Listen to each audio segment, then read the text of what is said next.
सुंदर सागर महाराज की जय। जय बोलो परम पूज्य मोहनीक्षा गुरु वत्सल सिंधु आचार्य श्वेत सागर जी महाराज की जय। जय बोलो परम पूज्य श्वेत सागर जी महाराज की जय।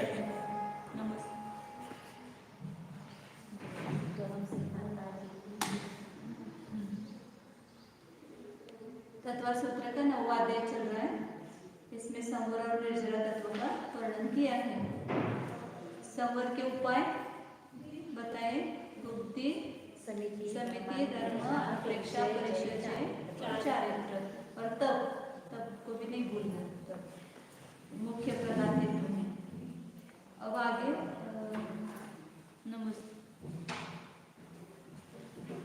गुप्ति समिति का वर्णन किया, धर्म का भी वर्णन किया और हाँ सूत्र पढ़ना है।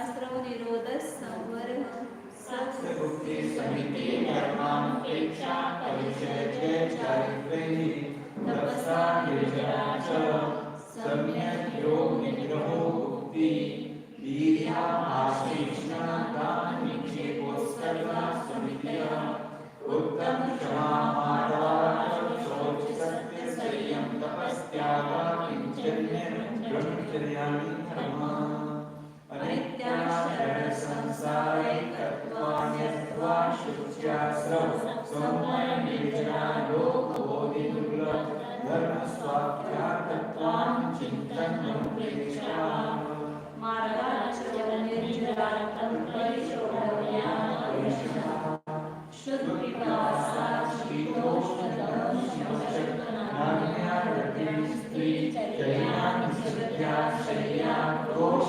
वदव्याजना लाभ रोग नस्पर्श मल सत्कार पुरस्कार प्रज्ञा ज्ञान दर्शनानि 22 परिषद जय, ये भी संवर का उपाय है। तो उस 22 परिश्रमों को कैसे सहन करते मुनिराज, उसका वर्णन किया है। कौन कौन से परिश्रम आते हैं, उस पर कैसे विजय प्राप्त करना, दोनों बात जानना आवश्यक है। तो कल अपने 22 में से 11 परिषद देखे थे।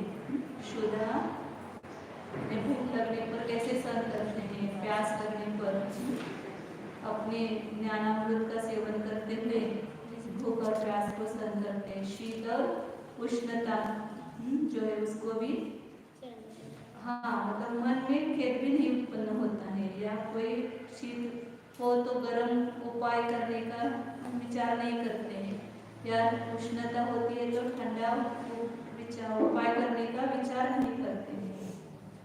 नग्नता परिदौषमशक नग्नता, फिर आरती परिश्रम से ग्लानि नहीं करते किसी बारे में। स्त्री को सर्व करते हैं ध्यान से विचलित करने का, तो उसमें भी दृढ़ रहते हैं, अपने मन को संयमित करते हैं। उसके बाद कौन सा है, चर्या परिचर्या है ना, जो विहार करते समय कंकड़ पत्थर आदि चुभते हैं या जमीन कैसे भी है विश्रम वगैरह, तो उसको सहन करते हैं। और चर्या के बाद निषद्या परिश्रम, तो जहाँ पर आप बैठते तो विविध आसन लगा करके बैठते हैं, और उसमें भी कोई बाधा होती है तो समता पूर्वक सह लेते हैं। शय्या परिचर्या बताया कि सोते समय वहाँ पर भूमि जो है वो भी विषम रहती है, नीची ऊंची रहती है, कठोर रहती है, तो वहाँ पर भी सहन करते हुए वह उसी भूमि पर निद्रा लेते हैं। भूमिजन्य बाधा को शांति से सहन करते हैं, वह शय्या परिषद है। अब आगे 12वां परिषद है आक्रोश परिषद। उस आक्रोश परिषद पर कैसे, कौन सा आक्रोश परिषद है और कैसे विजय प्राप्त करते हैं। तो कोई मिथ्या दृष्टि रहते हैं बहुत सारे, तो उनके उद्रेक से कहीं कहीं क्रोध साधने की शिखा को। मतलब जब वो एक क्रोध से कठोर निंदारूप असभ्य वचनों को बोलते हैं, कहीं पर भी कहीं विहार करते हैं तो ऐसे ग्रामीण लोग रहते हैं, मिथ्यादृष्टि लोग, अन्य मध्य भी रहते हैं, वो इस प्रकार का आक्रोश करते हैं, तो जिसका उनके विषय में चित्त नहीं जाता है, वो सुनते कान पर सब शब्द पढ़ रहे हैं निंदा के, असभ्य वचन वगैरह, नंगा है, अमुक है, ऐसे कुछ भी बोलते हैं, तो भी तत्काल उनका प्रतिकार करने में समर्थ, इतनी शक्ति भी है कि उनका प्रतिकार भी कर सकते हैं, फिर भी यह पाप कर्म का विपाक है। इस तरह जो चिंतन करता है और जो उन शब्दों को सुनकर तपस्या की भावना में तत्पर रहता है और जो कार्य कषाय विषय के लेश मात्र को भी अपने हृदय में अवकाश नहीं देता, इसे मतलब वचन सुनते हुए आज इस काल में भी होता है कभी कभी ऐसा भी परिश्रम, जैसे वो आक्रोश परिषद जब भी आगे का भी है मारने के लिए, सुनील सागर महाराज जब भी कर रहे थे नीरा से पुनः, तो बीच में बहुत सारे गुंडे लोग आए, उनको ये किया ना, रोका और मारने का भी प्रयास किया, असभ्य वचन भी बोले, तो अभी उन्होंने भी सब बांधने का त्याग करके ध्यान में बैठ गए। ऐसे बहुत सारे उपसर्ग हुए शांति सागर महाराज जी के ऊपर भी। वो कौन सा था ब्राह्मण, छिद्दी ब्राह्मण, उसने कितने पत्थर वगैरह मारे थे, एका चिवाटेला मोळा मारून त्यांनी ते समसप सांगार उडवल्यावर रक्ताची अशी बारीक बारीक चिरकांडे उडवली, पत्थर वगैरह मारे थे ऐसे। तो भी वहाँ आचार्य श्री कितने शांत रह करके उन्होंने संत किया और लोगों को उनके प्रति उनको क्षमा भाव करके लोगों को मारने के लिए पकड़ने के लिए प्रयास कर रहे थे, लेकिन उनको लोगों को भी कहा कि उनको कोई भी शिक्षा नहीं करना। 4 बच्चे में मैंने पढ़े थे ऐसे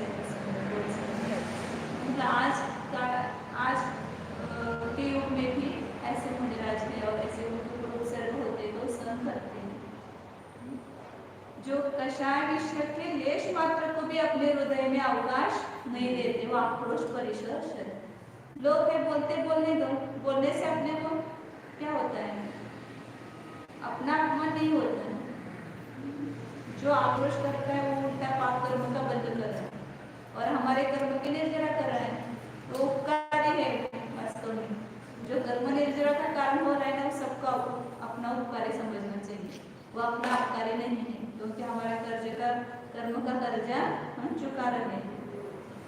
तो इस प्रकार समता भाव से उस आक्रोश को सहन करते हैं, तो उनका वो आक्रोश परिषद है। उसके बाद बताया वध परिषद, आक्रोश वध, तीक्ष्ण तलवार, मूसर, मुदगर आदि अस्त्रों के द्वारा ताड़न और पीड़न आदि से जिसका शरीर तोड़ा मरोड़ा जा रहा है। बीच में भी आए उस मुनिराजों के ऊपर मारने के लिए लोग आए थे, उनके सब घाव हो गए थे, ऐसा भी आया था। तथापि मारने वालों पर तो जो लेश मात्र भी मन में विकार नहीं लाता, कसं काय भान ये अंतरंग परिणामों की विधि है और समता भाव है, क्योंकि कोई मार रहा है तो वो अपना क्या कर रहा है, हमारे पाप कर्म का उदय है इसलिए तो उसको मारने के भाव हुए, बिना हमारे पाप कर्म के उदय के उसको तो भाव मारने के भाव होंगे नहीं। असाता वेदने का उदय हुए बिना कोई भी दुखद प्रसंग आता नहीं है, तो यह मेरे पहले किए गए दुष्कर्म का फल है, ऐसा विचार करते हैं। ये बेचारे क्या कर सकते हैं, वही लिखा है, शरीर जल के बुलबुले के समान मिश्रण स्वभाव है, दुख के कारण को ही अतिशय बाधा पहुंचाते हैं। किसको बाधा पहुंचा रहे हैं, जो शरीर हमारे दुख का कारण है उसको बाधा पहुंचा रहे हैं। मेरे सम्यक दर्शन, सम्यक ज्ञान, सम्यक चारित्र को तो ये कोई नष्ट नहीं कर सकता है, इसका नाश करेंगे शरीर का, शरीर तो एक बार नष्ट होने ही वाला है, ज्यादा करके क्या करेंगे। कितने मुनिराजों के अपन सब सुनते हैं ना उपसर्ग, वैरी ने आकर के छेद किए पूरे शरीर पे, उसमें खीले ठोक दिए, सिगड़ी जलाई, कितने सारे उपसर्ग। हाँ, खाने में फेंक दिया, तो भी वो उनमें समता भाव से मुनि दर्शन कर, ऐसा समता भाव है। और वो तो ऐसा समझ रहे कि ये तो अपनी समाधि, उसमें सब आने जब का त्याग करके अपनी समाधि करते हैं, उसमें वो किन किन मुनिराजों को उपसर्ग करके मोक्ष भी प्राप्त होता है ना, केवल ज्ञान की भी प्राप्ति होती है। ये उनके लिए लाभ हुआ ना। उन्होंने क्या बुरा किया? जो शत्रु है वो बुरा नहीं करता है वास्तव में, वो अपना उपकारी है। मित्र ही अपकारी है वास्तव में, अपने को राग में आसक्त करके संसार में भ्रमण कराता है। इसलिए वो इस प्रकार जो विचार करता है वसूला से छेदने और चंदन से लेप करने में समदर्शी होता है। कोई वसूला से आकर के मार रहा है और कोई चंदन से आकर के लेप कर रहा है, उन दोनों में समता भाव, ऐसा भाव नहीं कि ये बहुत अच्छा है, भक्त है, और ये तो हमारा बुरा करने वाला है। इस प्रकार दोनों में भेद नहीं देखते हैं। श्रेणिक राजा और चेतना रानी, श्रेणिक राजा ने इतना सर्ग किया और चेतना ने दूर किया, तो दोनों के प्रति समान आशीर्वाद दिया। ये वास्तव में मुनि दशा है, ये समता भाव है। तो वैसे तो ऐसा विचार करके समता भाव धारण करते हैं, उनका वो वद परिषद है। ये दूसरों के लिए नहीं सहन करते, दिखाने के लिए भी नहीं, अपना आत्मा कर्म से मुक्त हो रहा है। अपने को मुक्ति मिलेगी इसमें से, और कुछ नहीं होगा, क्योंकि जितना पूर्व में बांधा हुआ है उसको चुकाए बिना तो हमें मोक्ष नहीं जा सकते हैं। तो कैसे चुकाएंगे? ऐसे आ रहे हैं सर्ग परिषद, तो उससे हमारा कर्जा चुक रहा है, कर्जा ऋण मुक्त हो रही है। तो इसलिए आनंद का क्षण है वास्तव में। आगे बताए चौथे हुए ना, आक्रोश वध, उसके बाद याचना परिषद है। मुनिराजों को कोई भी वस्तु, आहार या कोई प्राणों का वियोग भी हो जाए तो भी इसकी मांग नहीं करना किसी से, आहार की, वसतिका की, दवाई आदि की। क्या आपको इतना पता नहीं क्या व्यवस्था करना चाहिए? आपको समझ में नहीं आता है क्या? श्रावकों से कुछ भी चाहना ही नहीं, याचना ही नहीं करना। दीन शब्द कहकर, मुख की विवरणता दिखाकर, मुंह थोड़ा सा करके दीन याचना करके, देखो कितने दिन से हमें आहार नहीं मिला है और कोई हमारी तरफ देखता नहीं है, कैसे श्रावक हो गए हैं, कुछ भी धर्म जानते नहीं है, बिल्कुल श्रावकों से कुछ बात नहीं करते। मुख की विवरणता दिखाकर व संज्ञा आदि के द्वारा संकेत वगैरह करके सब अंतर गया है, ऐसी याचना नहीं करते। और भिक्षा के समय भी जिसकी मूर्ति बिजली की चमक के समान दुर्लक्ष रहती है, अपने को दिखा करके चले जाते हैं, कर लेकर के आते हैं, मिल गई बेटी तो ठीक है, नहीं तो आगे निकल गए, ऐसे निष्ठुरता। ऐसे साधु की याचना परिषद है जानना चाहिए। आहार पानी के लिए कुछ भी याचना नहीं करना। उल्टा वहाँ श्वेतांबर में याचना करने में अपना ये नहीं मानना, कमपना नहीं मानना, याचना करना चाहिए याचना परिषद में। इसलिए वो घर घर जा करके मांगते हैं भिक्षा। मतलब वो मांगने में ये लगता है ना, दीनता लगती है कि किसी से मांगना हमें अच्छा नहीं लगता। एक मान का शायद रूप होता है ना, मांगने में भी कंपना महसूस करना। तो इसलिए वो मान का शायद की ये करने के लिए, चिंता करने के लिए मांगते हैं। ऐसा उनके इसमें याचना परिषद ऐसा है। लेकिन यहाँ पर एक तिल तुष मात्र भी किसी श्रावक से कुछ भी मांगना नहीं, ये याचना परिषद है।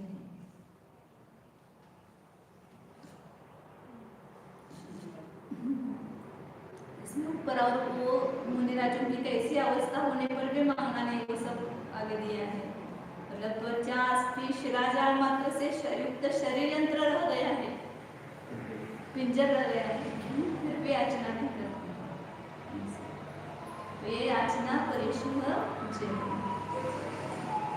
आगे बता रहे अलाभ परिशह जे, आहार के लिए निकलते हैं लेकिन आहार नहीं मिल पाता है, विधि नहीं मिलती है, या कोई श्रावक खड़ा नहीं है, ऐसे बहुत सारे प्रसंग आते हैं। तो उसमें संतोष धारण करना, समता भाव रखना, एक बार अपने शरीर को दिखलाना मात्र जिसका संकल्प है, सिद्धांत है। श्रावकों को मतलब कर लेकर के जाते हैं कि अपने को दिखाना है उनको, पानी फूट ही जिसका पात्र है और बहुत दिन तक बहुत घरों में भिक्षा के नहीं प्राप्त होने पर भी जिसका चित्त संकलेश से रहित है। बहुत दिन भी ऐसा नहीं कि ये सब अभी पद्धति निकली है, श्रावक पानी देने पर ही साधुओं को निकलना है। साधु तो कहीं पर भी रहते थे तो वहां से लेकर के आहार के लिए निकलते थे। तो गांव में कोई खड़ा है बाहर, तब साधुओं को पड़गान किया और उनका आहार दिया, ऐसे विधि रहती थी। तो अनेक अब वहां से निकले हैं, गांव में कोई नहीं खड़ा रहा तो नहीं मिलता है, या उस गांव में कोई व्यक्ति नहीं है जानने वाला, तो बहुत दिन तक बहुत घरों में भिक्षा के नहीं प्राप्त होने पर भी चित्त संकलेश से रहित है। राहु क्या सो गए क्या, उनको कुछ पता नहीं क्या, साधु कैसी व्यवस्था करनी चाहिए, ऐसे किसी प्रकार के मन में संकलेश परिणाम नहीं करते हैं। दाता विशेष की परीक्षा करने में जो निरुत्सुक है तथा लाभ से भी अलाभ मेरे लिए परम तप है। यदि आहार मिलता है उससे भी नहीं मिल रहा है, इसमें मेरा तप ज्यादा हो रहा है। मिलता तो आहार करते हैं और यहाँ तो नहीं मिल रहा है तो कर्म की निर्जरा हो रही है, तो लाभ से भी अलाभ में परम तप मानते हैं। इस प्रकार जो संतुष्ट है उसके अलाभ परिशह जे जानना चाहिए। इतना जितना वर्णन किया है उसका एक अंश भी हमारे इसमें उतरे तो इतना कल्याण। आगे कहते हैं रोग परिशय, अलाभ परिशय मतलब आहार आदि की प्राप्ति नहीं होने पर भी समता भाव धारण करना, वो अलाभ परिशय। उसके बाद कहते हैं रोग परिशय, अनेक प्रकार के रोग होते हैं, उसमें स्वयं होकर के तो औषधि का वो ये नहीं करते हैं, इंतजाम नहीं करते हैं, और कोई नहीं कर रहा है तो उसमें भी समता भाव, कोई श्रावक आकर के व्यवस्था करे न करे तो उसकी इच्छा नहीं करते, वांछा नहीं करते हैं। एक साथ सैकड़ों व्याधियों का प्रकोप होने पर भी जो उनके अधीन नहीं हुआ है, संबंध होने पर भी तथा तपो विशेष से जलौषधि की प्राप्ति आदि अनेक रुद्धियों का संबंध होने पर भी, पूर्व चतुर्थ काल में से मुनियों को रुद्धियां भी प्राप्त होती थी कि उनका शरीर से हवा निकली तो उस हवा के लगने से बहुत सारे लोगों के रोग ठीक होते थे, उनकी थूक में, उनके कफ में, मलमूत्र में, सब में औषधि गुण होते थे, ऐसे उनको रुद्धियां प्राप्त थी।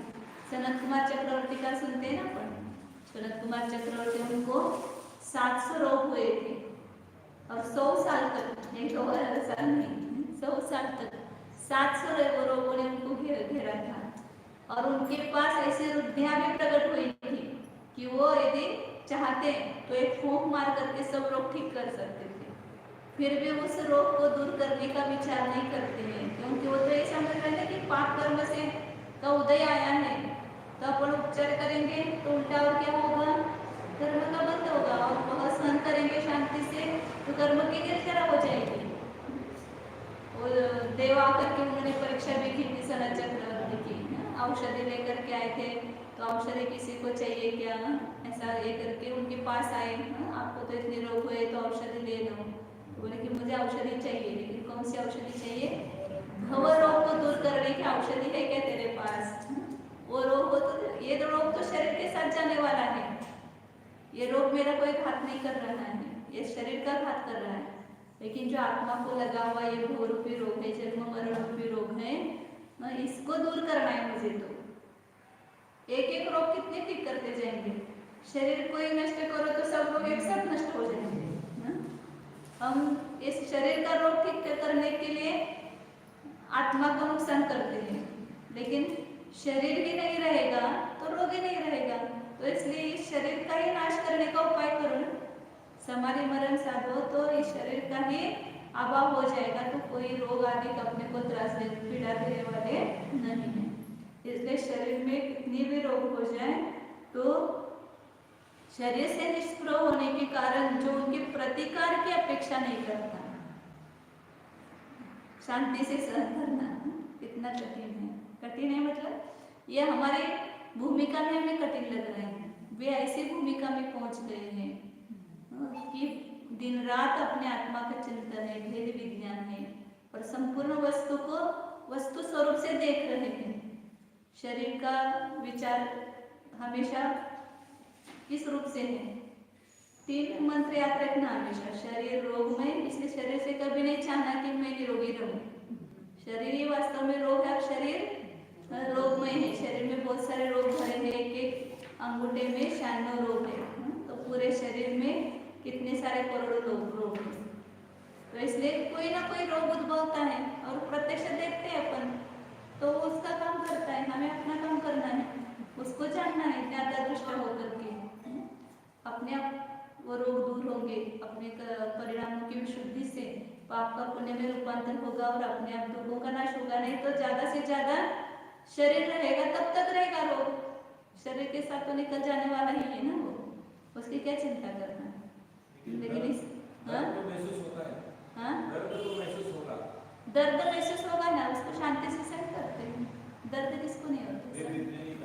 हाँ, वेद विज्ञानी को भी दर्द मतलब वो रोग का ये तो होता है ना, तो ज्ञान तो हो जाता है, यहाँ घुटने दर्द हो रहा है, तो उसको शांति से सहन करते वेद विज्ञान के द्वारा और अपने उपयोग को वहाँ से निवृत्त करके अपने आत्मा में लगाते हैं। तो दर्द अपने आप को एक आसन लगा करके बैठे हैं, नियम लिया है, तो वो 24-24 घंटे तक आसन छोड़ते हैं। दर्द तो होता होगा फिर भी उसमें शांति रखते हैं, तो उनके प्रतिकार की अपेक्षा नहीं करता। इस काल में भी ऐसे बोलते सुपाश्मती माता जी भी शाम को 6 बजे बैठे कि सुबह 6 बजे तक उन्होंने ऐसे करके दिखा बहुत बार, ये पद्मासन लगा करके बैठे, उसको छोड़ा नहीं उस पद्मासन। हाँ संकल्प के साथ हाँ संकल्प के साथ वो भी बैठे।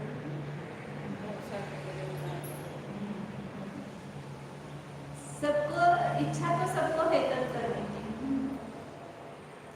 आगे कौन सा बताया? रोग परिशह सहन। आगे बताते तृणस्पर्शादि बाधा परिशर्जे, मतलब जब विहार वगैरह करते हैं तो वहाँ सुखा, ये तृण तो उपलक्षण मात्र है, केवल तृण का ही उपसर्ग नहीं, परिशह नहीं सहन करते हैं। तो सूखा तिनका है, कठोर कंकड़ है, कांटा है, तीक्ष्ण मिट्टी है, शूल आदि है, तो इनके सबके विंधने से पैरों में वेदना होती है। तो होने पर भी उसमें जिसका चित्त उपयुक्त नहीं है, कांटा भी हाथ से निकालते नहीं है, ऐसा अपने हाथ से ऐसे कठोर तपस्या करते हैं। कोई कांटा चुभ गया तो उसको अपने हाथ से निकालते नहीं है। त्यानंतर होणार केवढे ताप सहन करायचे। हाँ साधा काटा काढलेला परवडला की नाही, पण त्यानंतर होणार ताप येणार। ताप करतच नाहीत ना ताप हमें लगता है, ताप उनको नहीं लगता है। ताप सहन करना एक बहुत बड़ी बात है। अभी महाराज जी देखो, सुईत सागर महाराज जी भी कभी दीक्षा लिया तब से टॉवेल का उपयोग नहीं किया, कभी मतलब शरीर का धोया नहीं, आगे आने वाले मन परिसर्जन करते हैं बहुत सारे साधु, कितना सहन करते। प्रत्यक्ष अपने को देखने नहीं तो ये इस पर विश्वास भी नहीं होगा अपना। आज जो साधु तपस्या कर रहे हैं और थोड़ा बहुत भी परिश्रम सहन कर रहे हैं, उससे तो हमें ये शास्त्र की बातें सत्य प्रतीत होती है। नहीं तो एक ऐसे होता ही क्या कभी। मतलब इस काल की अपेक्षा से भी करना बहुत मुश्किल है। ऐसे इन संवर्णन होते हुए भी तृणस्पर्शादि बाधा परिश्रजे, जिसका चित्त उपयुक्त नहीं है तथा चर्या शय्या और निषद्या में प्राणी पीड़ा का परिहार करने के लिए जिसका चित्त निरंतर प्रमाद रहित है, चर्या में हो, शय्या में हो या निषद्या में हो, किसी प्राणी को मेरे से पीड़ा न हो, इसलिए उनका चित्त निरंतर प्रमाद रहित है। सोते तो भी सावधान से सोएंगे, करवट बदलेंगे तो भी पीछे से परिमार्जित करके करते हैं। उसके तृणस्पर्शादि बाधा परिश्रजे जानना चाहिए। अब आगे बताते कौन सा? मल परिश्रजे। कभी स्नान नहीं करते हैं, स्नान न करने का, जीवन पर्यंत स्नान न करने का नियम लिया है। पसीना आता है, धूली से बहुत सारा मल चिपकता है। महाराज के पीछे देखो कैसा काला काला हुआ, लेकिन फिर भी अपने हाथ से उसको मतलब दूर नहीं करते, या कोई आकर के अपना मल साफ करे ऐसे भाव भी नहीं करते हैं। सिद्ध खांच दांत के होने से, खुजले के होने पर भी जो खुजला ने मर्दन करने और दूसरे पदार्थ से खींचने रूप क्रिया से कैसी क्षमता होगी और कैसे सहनशीलता होगी। किसी ऐसे दीवार से या किसी चीज से उसका मर्दन भी नहीं करते, मतलब उसको घिसते भी नहीं है। स्वगत मल का उपचय और सम्यक चारित्र विमल जल के प्रक्षालन द्वारा, कौन से जल के प्रक्षालन करते हैं? सम्यक चारित्र रूपी विमल जल के प्रक्षालन द्वारा जो कर्म मल पंख को दूर करने के लिए निरंतर उद्यतमती है। ये मल दूर करने से क्या लाभ है? ये तो शरीर का मल है, वास्तव में आत्मा पर लगा हुआ कर्म रूपी मल है, उसको दूर करना है। तो उस कर्म मल को दूर करने के लिए इस मल को सहन करते हैं। इस मल को रखने से फिर उसकी सहनशीलता हम करेंगे, समता से सहन करेंगे तो कर्म की निर्जरा होगी, तो कर्म मल दूर होगा। शरीर का मल दूर करने में लगेंगे तो कर्म मल तो और चढ़ जाएगा।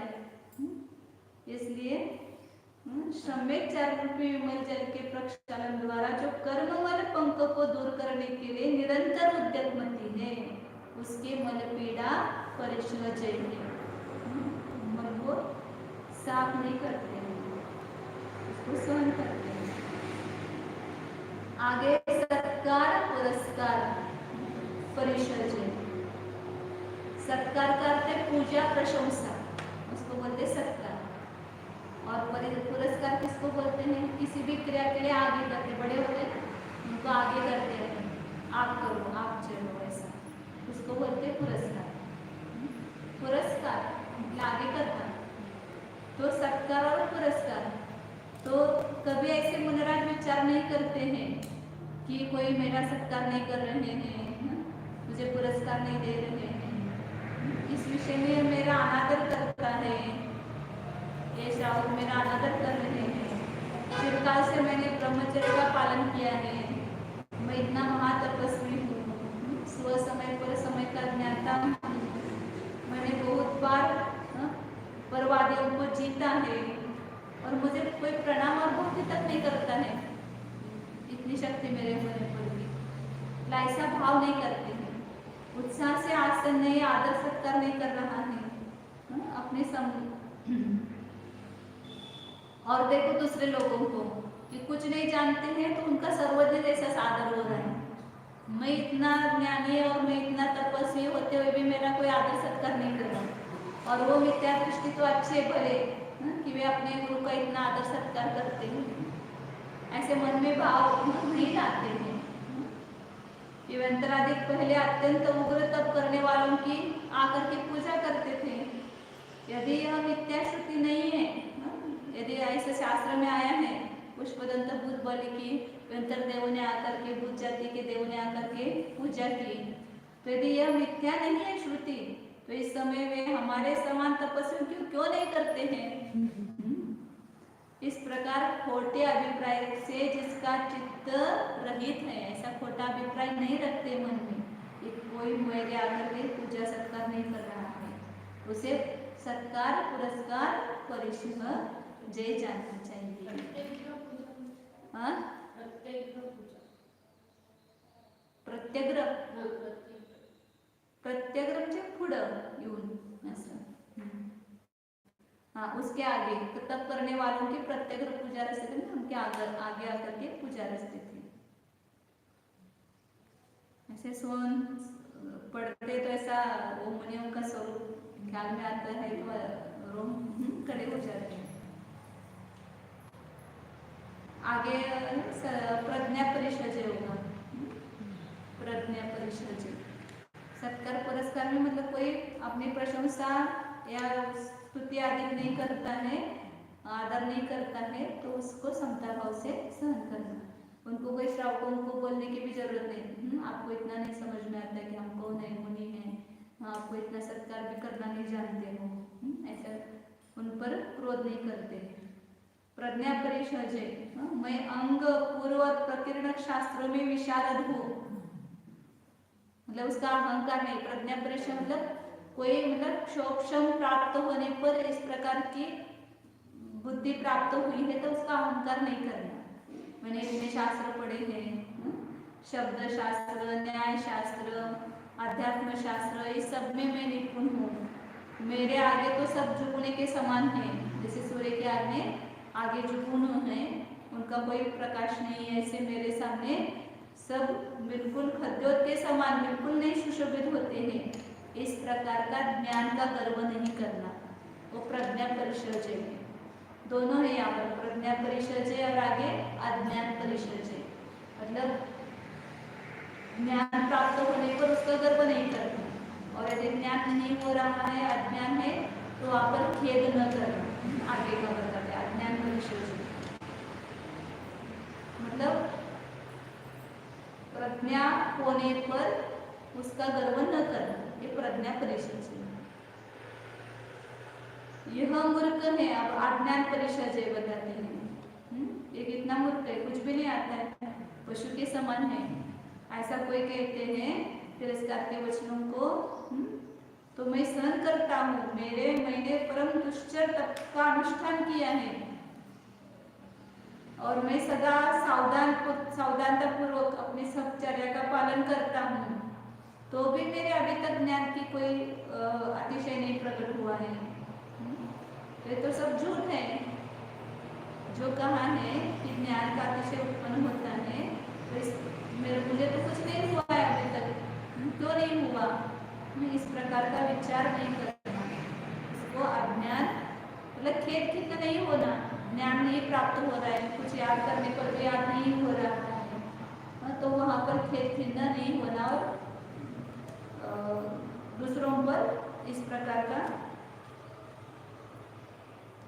मुझे ज्ञान का अतिशय क्यों नहीं हुआ, इस प्रकार का अश्रद्धा भाव भी प्रकट नहीं करना। वो अश्रद्धा कैसे आगे है परिश्रम, अज्ञान परिश्रम में तो कितना भी पढ़ते हैं, याद करते हैं और याद नहीं होता है, तो उसका खेद खिन्न नहीं होना। विविध प्रकार की तपश्चर्या आदि के करने पर भी मुझे अभी तक अवधि ज्ञान नहीं उत्पन्न हुआ, मुझे कोई प्रज्ञातिशय उत्पन्न नहीं हुआ, इस प्रकार खेद खिन्न न होना। इसे कर्म फल जानना, मैंने पूर्व जन्म में ऐसे ज्ञान पर अंतराय करके मैंने कर्म बांधा है, इसलिए मुझे याद नहीं हो रहा है, इसमें दूसरे का क्या दोष है?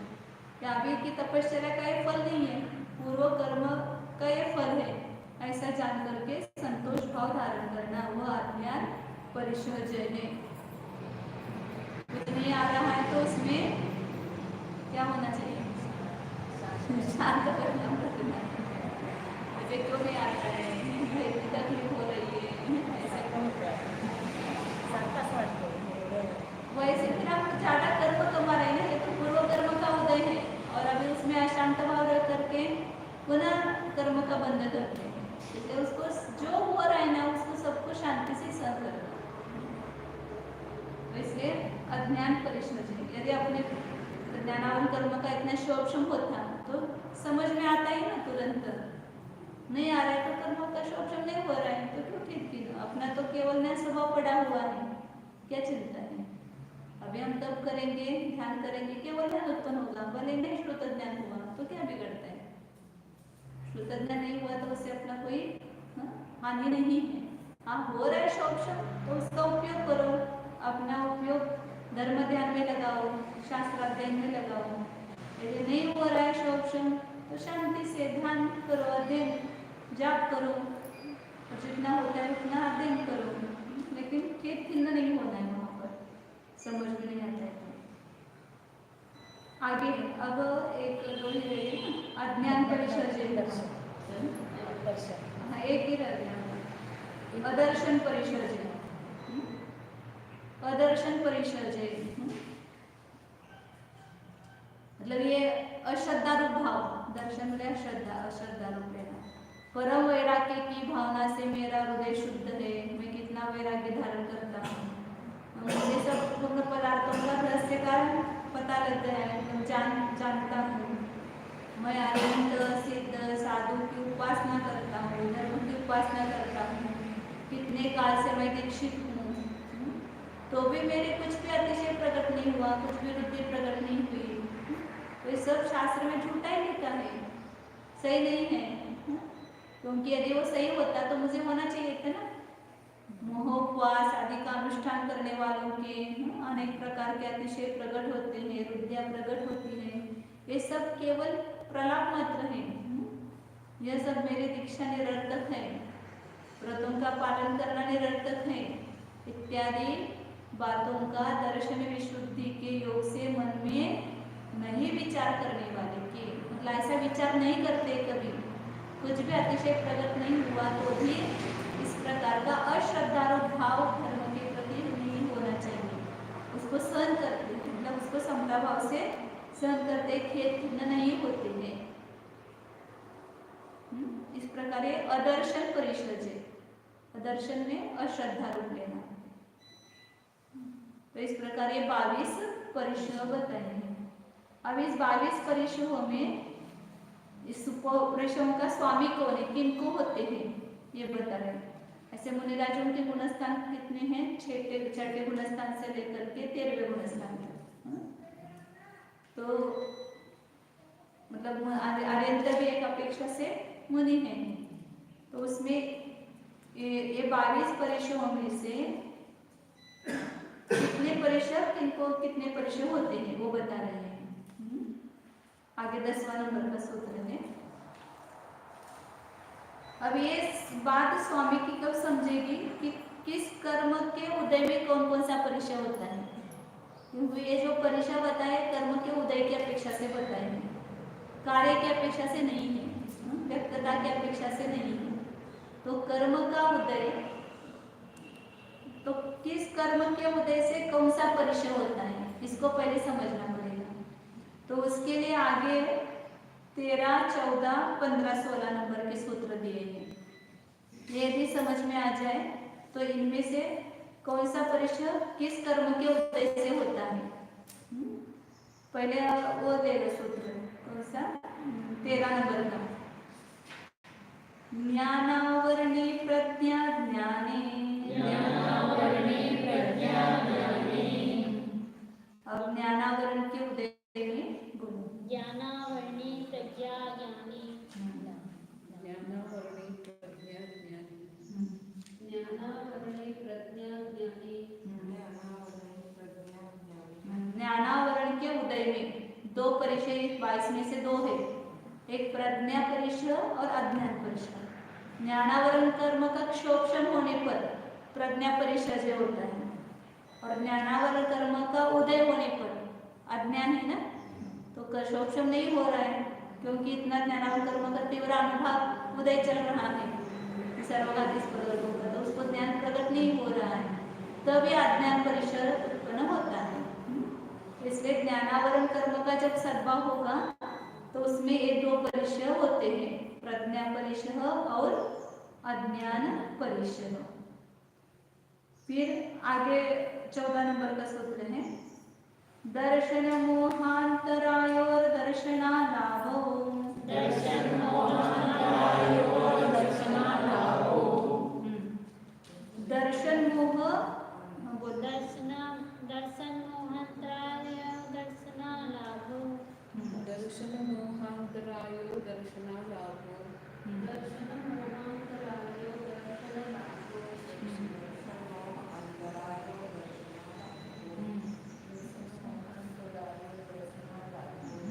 क्रम से लगाना। दर्शन मोह अंतराय योगो, दर्शन मोह के उदय में अदर्शन परिचय होता है। मतलब उसके मिथ्यात्व कर्म का उदय आ जाए तो उसके अश्रद्धारू परिणाम हो जाते हैं, धर्म के प्रति श्रद्धा नष्ट होता है। इसलिए दर्शन मोह का उदय होगा तो वहां पर अदर्शन परिचय होगा। और अंतराय कर्म के उदय में अलाभ परिचय होता है, क्योंकि अंतराय कर्म के उदय से प्राप्ति नहीं होती। आज आहार क्यों नहीं मिला? अंतराय कर्म का उदय था, इसलिए आहार नहीं प्राप्त हुआ। तो उस अंतराय कर्म के उदय में अलाभ परिचय होता है। इसलिए क्रम से लगाना। दर्शन मोह के उदय में अदर्शन परिचय जय और अदर्शन परिचय और अंतराय कर्म के उदय में अलाभ परिचय। जय ने लगाना, जय तो उसका उल्टा होगा। मतलब आगे जिनको दर्शन मोह का उदय नहीं है उनको ये अदर्शन परिचय नहीं होगा, और अंतराय कर्म का उदय नहीं है तो उनको अलाभ परिचय नहीं होगा। ज्ञानावरण के उदय में दो बताए, प्रज्ञा और ज्ञान, अज्ञान, प्रज्ञा और अज्ञान। और दर्शन मोह के उदय में अदर्शन और अंतराय कर्म के उदय में अलाभ परिचय। अलाभ मतलब नहीं प्राप्ति, आहार की प्राप्ति नहीं हुई तो अलाभ परिचय हुआ। और आगे चारित्र मोह के उदय में कौन कौन से परिचय होते हैं बताएं। नाज्ञारति स्त्री निषद्या, चारित्र मोहे नाज्ञारति स्त्री निषद्या,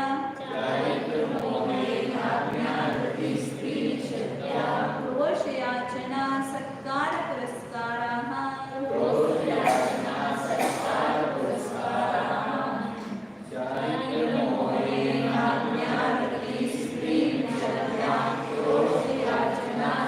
चारित्र मोहे नाज्ञा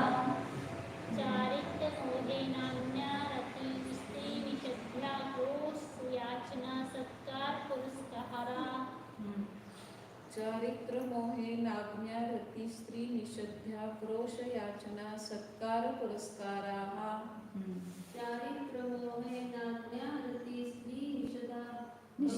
स्त्री निषद्या क्रोश याचना सत्कार पुरस्काराः।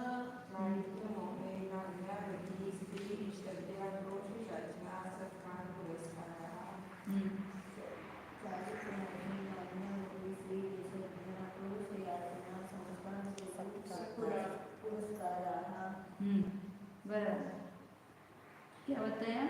चारित्र मोह के सद्भाव में कौन कौन से परिचय होते? 22 में से पहला नाग्न परिचय है, क्योंकि नग्नता लज्जा आती है। किस कारण से लज्जा आती है? मोह के कारण से आती है ना। और वहां पर वेद उदय का उदय भी कारणीभूत है, तो इसलिए उसको चारित्र होने के उदय में कहा नाग्न परिचय। और आगे का है अरति परिचय। अरति तो प्रत्यक्ष नौकरशाही है, अरति उत्पन्न होना, तो ये भी चारित्र मोह के उदय में होता है। फिर तीसरा बताए स्त्री, मतलब स्त्री का ये होने पर उसमें उसके वश नहीं होना। स्त्री परिचय जय क्यों हुआ? क्योंकि अभी इसको पुरुष वेद का उदय है या किसी भी वेद का उदय है तो वहां पर स्त्री परिचय उत्पन्न हुआ, और उसको विजय तो सब जगह समता भाव से लेना है। तो स्त्री परिचय भी चारित्र होने के उदय से है। निषद्या परिचय कि जे कैसे भी निषद्या को प्राणी पीड़ा रूप परिणाम मोहदय से होता है। दूसरे जो ऐसी जमीन है जहाँ पर प्राणियों को पीड़ा उत्पन्न हो तो वहाँ पर वो सहन कर रहे हैं, तो प्राणी पीड़ा रूप परिणाम मोहदय से होता है। सब जगह इसमें ये मुख्य लिया है कि प्राणी पीड़ा के परिहार की मुख्यता होने से वो मोहदय निमित्तक माना गया है। ये सब परिचय जितने भी है, क्योंकि मोहदय के होने पर ही प्राणी पीड़ा रूप परिणाम होता है। निषद्या परिचय लेना। परिचय में क्या आएगा कि तृण इत्यादि जो है ऐसी जगह बैठने का ये होता है, कंकड़ पत्थर है बैठना पड़ता है, या वीरासन कुक्कुटासन वगैरह आसन में बैठते हैं, तो आसन बदलते नहीं है, क्योंकि वहाँ पर जीव होंगे तो मरेंगे, तो इसलिए आसन बदलते नहीं है। तो प्राणियों को पीड़ा उत्पन्न होने का परिणाम वो चारित्र मोह जनित है, तो इसलिए वो निश्चद्या परिसर जो है वो चारित्र मोह के उदय से हुआ, और उस पर विजय प्राप्त करते वो समता भाव से प्राप्त करते हैं। तो इसलिए निश्चद्या को भी चारित्र मोह के उदय में लिया है, सब में वो लेना है। आक्रोश परिसर, मतलब कोई अपनी निंदा वगैरह करता है तो उस समय आक्रोश करना ये चारित्र के मोह के उदय से होगा। याचना परिसर, इसमें भी मांगना, मांगने में हीनता है, दीनता है, तो वो भी चारित्र मोह का उदय है।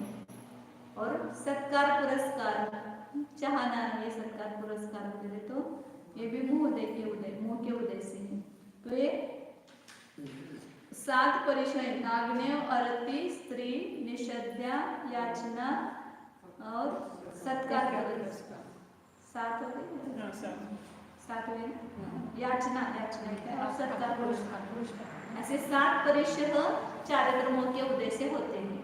तो जिनको चारित्र मोह का उदय है उनको ये परिचय होंगे। तो ये 7 हो गए। ज्ञानावरण के 2, दर्शन मोह का 1, चारित्र मोह के 7 और अभिप्राय का 1 हो गए। अब कितने हो गए? ये 2 और 2 4 और 7 11 हो गए। 11 परिचय कम हुए 22 में से। अब शेष कितने रहे? 11 रह गए। तो 11 परिचय किसके उदय से होते हैं? वेदनीय शेषाः, बाकी के परिचय सब वेदनीय के उदय में होते हैं। शुद्ध कौन कौन से होंगे उसके? शुद्ध, पिपासा, शीत, उष्ण, दंश, मशक, ये सब आशा का उदय से प्राप्त होते हैं। चर्या और शय्या इसमें लिया और निषद्या उसमें लिया। ये प्रश्न होता है सभी का, तीनों को एक में लेना चाहिए था। चर्या शय्या मतलब जब विहार कर रहे तो वो ऐसे रास्ता लगना, वो भी अपना साता कर्म का उदय है वहाँ पर। और शय्या ऐसे जगह मिलना सोने को, तो ये शय्या ये भी असाता वेदने के उदय से होती है। आक्रोश और वध भी इसका ही लेंगे, वध भी वेदनीय कर्म के उदय से लेंगे, वह अपने को मारता है, करता है। याचना तो मोह से हो गया, अलाभ भी ऐसे हो गया, अंतराय कर्म के उदय से हो गया। रोग लेंगे, रोग, तृणस्पर्श, मल, ये कितने 11 पुरुष हो गए। शुद्धा, तृषा, शीत, उष्ण, दंश, मशक, चर्या, शय्या, वध, रोग और तृणस्पर्श और मल, ये 11 परिचय वेदनीय के उदय में होते हैं। इस प्रकार वेदनीय शेषाः, वेदनीय के उदय में बाकी के परिचय होते हैं। अब इतने कर्म का उदय जिनको होगा उनको उतने परिचय होंगे। कभी 6ठे 7वें गुणस्थानवर्ती मुनिराज है तो उनके सभी कर्मों का उदय है, तो सभी प्रकार के परिचय होंगे। 8वें 9वें गुणस्थान तक सभी कर्म का उदय है, तो उनको सभी परिचय होंगे। टाइम हो गया इसे जाना। और जो 11वें आदि गुणस्थानवर्ती है उनको मोहने का उदय नहीं है, तो उतने कम हो जाएंगे। 13वें गुणस्थानवर्ती मुनिराजों को तो केवल वेदनीय का उदय है, तो इसलिए उतने होंगे। तो कल देखते हैं स्वामी इतना करो किस कर्म के वजह से कौन कौन से हैं, तो स्वामी जल्दी समझ में चाहिए।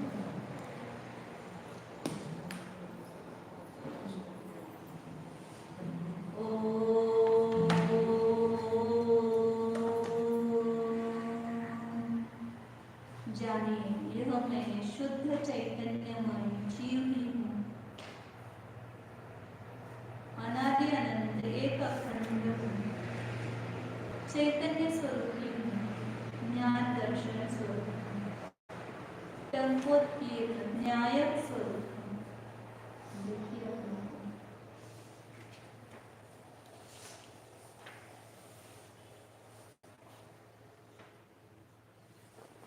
ये सब परिचय अपने शुद्ध जीव द्रव्य में नहीं है। एक कर्म के उदय जनित परिणाम है। इससे मैं भिन्न नहीं हूँ। मुझे तो अपने चैतन्य स्वरूप में ही रहना है। परिचय मेरा कुछ भी नहीं कर सकते हैं।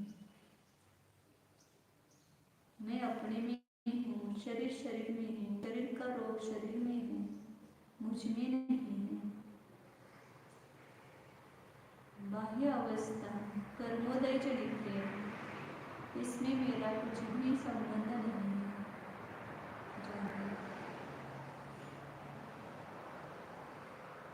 संयोगी भाव से अपने को भिन्न अनुभव कीजिए।